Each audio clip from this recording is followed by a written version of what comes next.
unidad de inteligencia financiera será Omar Reyes. Se desempeñó como titular de la Oficina Central de la Interpol en nuestro país y también fue director de Prevención y de Reinserción Social en la Secretaría de Seguridad y Protección Ciudadana de la Ciudad de México. Es identificado como una persona cercana a Omar García Harfuch.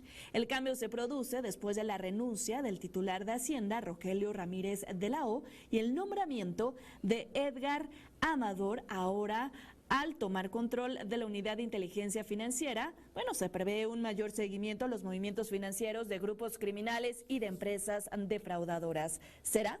Saludo con gusto a Amado Avendaño, voceros de Somos MX. Amado, gracias por estar con nosotros esta mañana. Primero preguntarte y que nos ayudes a darle a conocer al auditorio la importancia de la unidad de inteligencia financiera. ¿Cómo opera? ¿Qué hace? La unidad de inteligencia financiera es un área de la Secretaría de Hacienda y Crédito Público que se dedica a la persecución del lavado de dinero, la prevención del lavado de dinero y tratar de evitar el financiamiento por parte del crimen organizado a cualquier actividad pública. Pero desde los últimos 6 años y medio, desde la llegada de López Obrador a la presidencia de la República, esta instancia se utilizó básicamente para la persecución política de adversarios. Con la llegada de Omar Reyes, lo que se recupera es, digamos, la función técnica de esta unidad de inteligencia financiera. Y desde nuestro punto de vista tiene que ver mucho con estas negociaciones que ha tenido la presidenta Claudia Sheinbaum con el gobierno de los Estados Unidos. Es decir, una de las deficiencias que hubo en este proceso de investigación de casas de bolsa presuntamente vinculadas con el lavado de dinero en México no fueron detectadas por la unidad de inteligencia financiera que encabezaba Pablo Gómez. Y muy seguramente esa es una de las consecuencias, una de las primeras consecuencias de esta negociación y que quizá también tiene que ver con el hecho de que nos hayan condonado por 90 días los aranceles, ¿no? Ok. ¿Cuáles son uno de los principales retos? Ya mencionabas lo que hacen y lo que deberíamos estar viendo por parte de esta unidad de inteligencia financiera, pero dado el panorama que existe en nuestro país actualmente, ¿cuáles son los principales retos? Yo creo que los principales retos que tendrá Omar Reyes de aquí en adelante es justamente atacar a los cerebros financieros, a las fuentes de financiamiento y de lavado de dinero del crimen organizado que le han dado tanta capacidad operativa en muchos ámbitos de la vida pública del país. Es decir, el blanqueo de dinero en México es un gravísimo problema que se ha dejado pasar durante al menos los últimos 6 años, porque se distrajo la atención de la unidad de inteligencia financiera a temas más políticos. Es decir, los cárteles de la droga en México lavan dinero, pero a través de muchas formas de blanqueo. Sin embargo, el problema es que la capacidad técnica de la unidad de inteligencia financiera estaba distraída en otras cosas, ¿no? Lo que esperamos ahora, que como bien lo mencionan algunos reportes, es el hecho de que sea una persona cercana al secretario de Seguridad, Omar García Harfuch, pues le da un poco más de coordinación en el combate al crimen organizado, que es una de los puntos clave de la negociación del gobierno mexicano con el gobierno de los Estados Unidos, una de las principales demandas, el tráfico de fentanilo. Hay que recordar que justamente, a diferencia de todo el mundo, los aranceles en México fueron impuestos así específicamente con esa etiqueta, aranceles al fentanilo, es decir, al crimen organizado. El problema es que los Estados Unidos no confían en México en el combate al crimen organizado. Por eso, uno de los elementos que trata el gobierno mexicano de dar de confianza ante el gobierno de los Estados Unidos de que realmente tienen la intención de combatir el crimen organizado es poner a un personaje que tiene mucha más capacidad técnica que el anterior. Es decir, Pablo Gómez más bien era un político metido a estas funciones y ahora Omar Reyes tiene, pues obviamente, mucha mayor capacidad técnica, es decir, le quitan el componente político a la unidad de inteligencia financiera. Que tenga esta cercanía con Omar García Harfuch es buen mensaje, entiendo por lo que estás diciendo, Amado, y también preguntarte, hemos escuchado las presiones que existen por parte de Estados Unidos. ¿Tuvo que ver el cambio, el relevo, tanto a estas presiones que venían de Estados Unidos? Muy seguramente sí, porque como te mencionaba, es la principal preocupación de la relación entre México y Estados Unidos, además de la migración, es justamente el combate al crimen organizado. Y sí, de hecho, hay algunas columnas que mencionan que esta solicitud de que al arribo de la presidenta Claudia Sheinbaum, uno de los objetivos era que la unidad de inteligencia financiera dejara de ser política y pasara a ser más técnica, no se pudo consolidar a la llegada de Omar García Harfuch como secretario de Seguridad, que era una de sus demandas, sino hasta que hubo una presión desde el extranjero.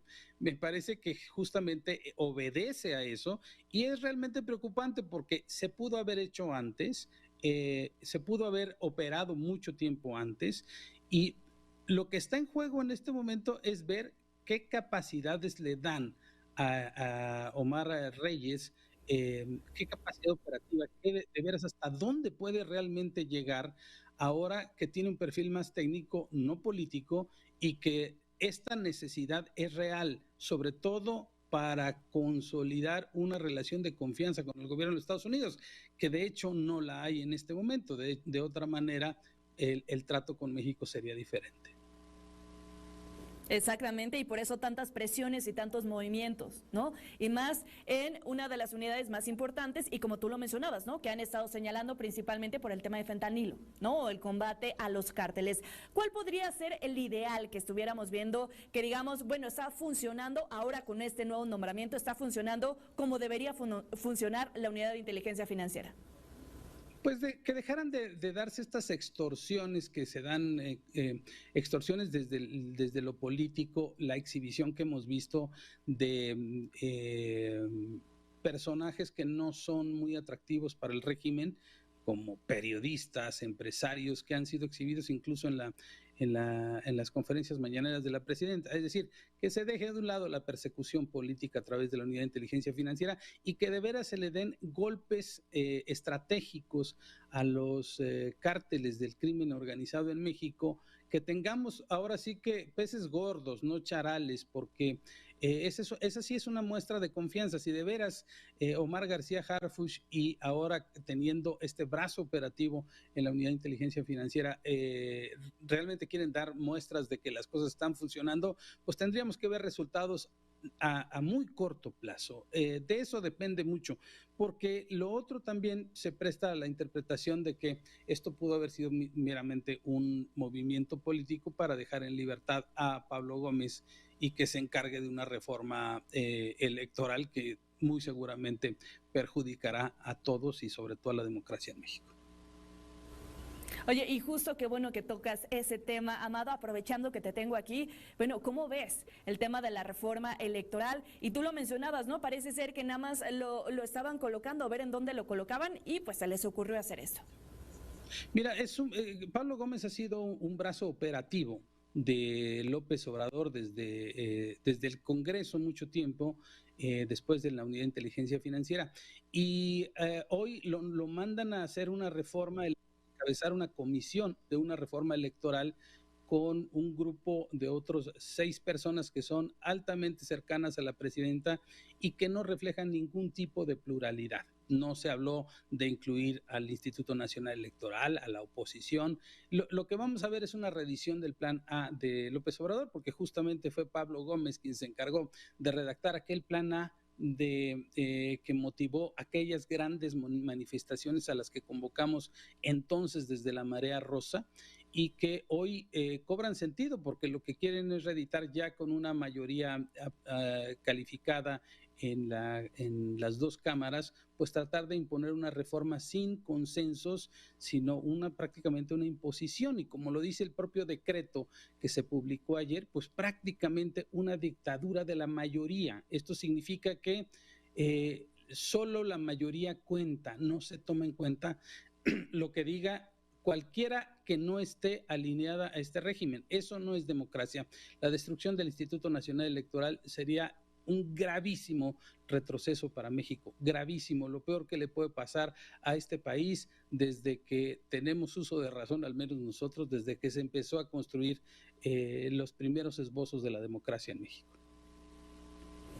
¿Y qué podemos hacer? Bueno, como sociedad lo hemos visto y tú ya lo mencionabas, ¿no? El tema de la marea rosa, pero más allá, no sé, mi impresión, estamos viendo como lo que ocurrió con la reforma al Poder Judicial, ¿no? Sí, había muchas irregularidades, se dijo, ¿no? ¿Cómo podría afectar? Que necesitaba mejorarse, que necesitaba cambiar, sí, pero ya hemos visto cómo ha ido cambiando, ya hemos visto, apenas vamos a ver los cambios que podrían afectarnos, ¿no? En el tema de la reforma electoral, ¿cuál crees que pueda ser el panorama? ¿Algo similar? Mira, han reaccionado ya exconsejeros electorales. El próximo martes habrá un foro del Instituto de Estudios para la Transición Democrática, en donde se van a reunir 5 expresidentes del Instituto Nacional Electoral para plantear la gravedad de este asunto. Ya lo han hecho 2 veces por escrito, pero seguramente esto motivará nuevas movilizaciones ciudadanas.